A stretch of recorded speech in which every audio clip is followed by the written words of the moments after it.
All right, well, there you have it. South Korea, and you really can't understate what Tyrong's doing for this team, man. He's a shot caller.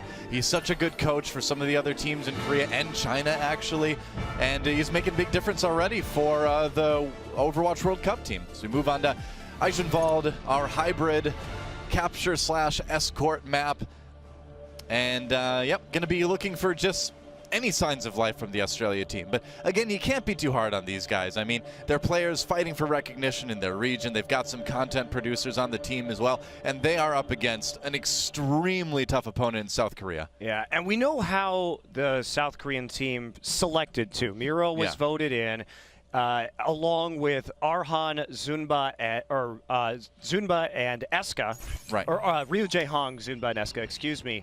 And he then said, okay, what am I missing? I need a projectile DPS player. Arhan is maybe the best projectile DPS player in Korea, and I need a leader on this team who can call the shots. I'm going to grab a coach who can be the guy to sort of rally around. He's used to putting teams together, dealing with professional players. Right. And it just seems like a really smart combination of players that have been assembled. Yeah. Very true. And one thing that people may not know a lot about the South Korean fans, too, in esports is that over multiple esport titles, over the history of different all-star matches and things like that, the fans always fan vote to win. Like, the fans are very, very dedicated to finding exactly who the best players are going to be and then sending them to these international competitions. If you're familiar at all with the history of esports all-stars events over various games in South Korea, we see this kind of thing all the time. These guys don't play for fun, they play to win.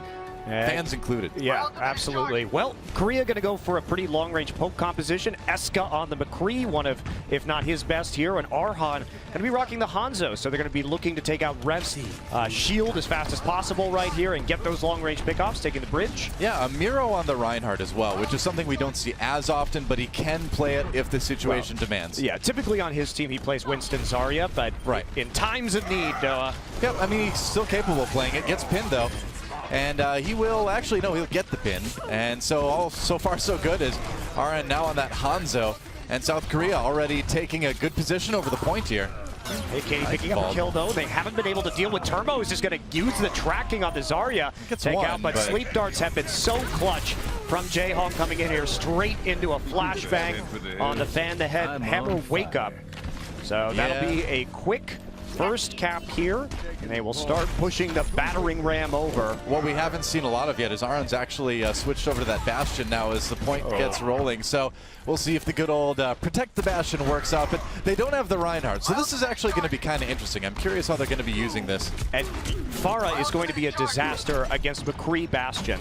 This is not a pick that is going to be working out very well too easily just to take out of the sky immediately. Oh, I like this positioning behind the payload, and this is a good idea on this point too, because you can really cover, as you can see, a lot of the defensive points that the defense tries to take to stop you. Eska comes in with the Deadeye, gets one on the Lucio on the other side, and they're going to start pushing all the way up to the bridge as Turmo runs for cover here. Yeah, and they're going to have to concede. The Australians will have to concede the high ground. Yeah. And they're going to push them all the way back to the double doorway here at the choke, and they're just going to try and not let them through at all. This is a very bold move, but it gives a lot of space to push the payload for free as Arhan is going to spray it with thanks and ride it all the way. D.Va going to come out to try and counteract the damage from the Bastion. Yeah, well, Bastion gets slept. Earthshatter comes in. This is Australia's chance to fight back here. Nano Boost on the Reinhardt as well. As Korea tries to fight Arhan in a good position. He's got the sound barrier. Somebody has to do something about this Bastion here. Nano Boost comes in. He's got configuration tank, though. And South Korea will continue rolling to victory here. A celebratory rocket jump for Arhan, and they'll roll right up to the gate, it looks like. Wow. So an attempt there trying to counteract, but they were controlling the choke point so well there wasn't really any opportunity. But for the most part, it's actually Tyrong's sound barrier that really saved them on the Reinhardt engage.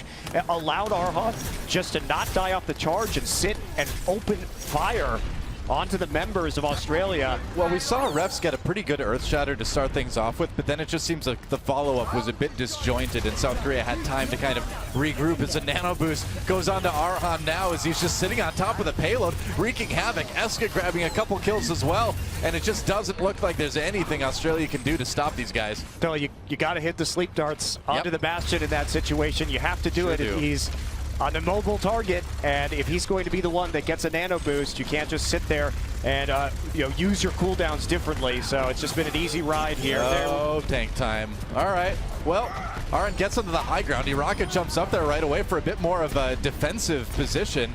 Gets one as South Korea tries to regroup. Back on the point again. Hashtag thanks. And that is going to be it, as South Korea is going to absolutely rock Eichenwald here. A cool 4:24 left on the clock as they finish off their offensive round, and smiles all around. It's pretty dominating, isn't it? I don't know the last time I saw an Eichenwald time before 24. That is a huge time bank when that third point is so hard to push, because if you get stopped and the portcullis goes down, it becomes very hard for the attacking team to push through these two small doorways. But we finished that match 74 eliminations to 8 for South Korea. It's, I mean, yeah, for those of you keeping total at home, it's yet another hugely lopsided kill count for each side. And I mean, you just got to feel bad for the Australia guys. It's such a ridiculously hard opponent to play against first in this tournament. Yeah, absolutely. In such a ridiculously hard group, too. Yeah, and again, I mean, we've said this many times, but it's an exhibition match, but you're playing against Korea, which will always try hard. So here you are, guys. Sorry. That's how it is. Absolutely. Well, we're going to switch up the sides right now and see if Australia will be able to push through on Eichenwald, and how far they can move this payload along. Yep. I wonder if we're going to see any more interesting strategies, Doa, the payload bastion. We might. I know these guys, and I know they do like to showboat a little bit. And speaking of showboating, we have Tyrong on the Symmetra right now. Aran's on the Torbjorn. Okay, Zumba on the Junkrat. So, yeah, this is going to get a little bit interesting here. I've never seen Aran play Torbjorn before. I have not either. At least you know Matt's happy, right? So very, very bold way to start this map here. I would say so. It's a good positioning for that turret, though. We'll see if it makes a difference. Tyrong, of course, will be very distracting on that Symmetra. I'm so happy to see Symmetra. I'm a Zenyatta main, but probably my second main would be Symmetra. Someday Symmetra will rise again, Monte Cristo. Well, maybe today is the day. That's what Blizzard tells us, at least. And she has the turrets placed up right underneath the archway. Biro play the forward position. That's what you do. Australia going to be looking for flanks here with the Tracer and the Genji. Well, what South Korea's put together here is just a ridiculously disgusting zone control defense. I mean, you're going to have so much damage flying through every single area you're trying to get into. It's going to be brutal. I think Katie looks like they've been caught up by a Junkrat trap there to start things off, and then quickly finished off. Of course, they would not be expecting traditionally a Junkrat. They are going to swap over to the D.Va. All right, onto the high ground goes Zumba as he continues firing away with that Junkrat. Grabs the kill onto Yuki. That Genji going down very, very quickly. But Tyrong dying is huge. It is, but Refs does, Refs gets on the point, dies right away.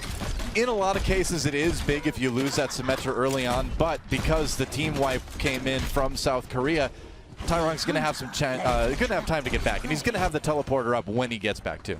Yeah. Well, by the time he slowly works his way over to the point, there we go. Drop it up here in the high ground and throw a quick turret down to protect it. Yep. Jump straight back onto the point. So not really much holding back right now.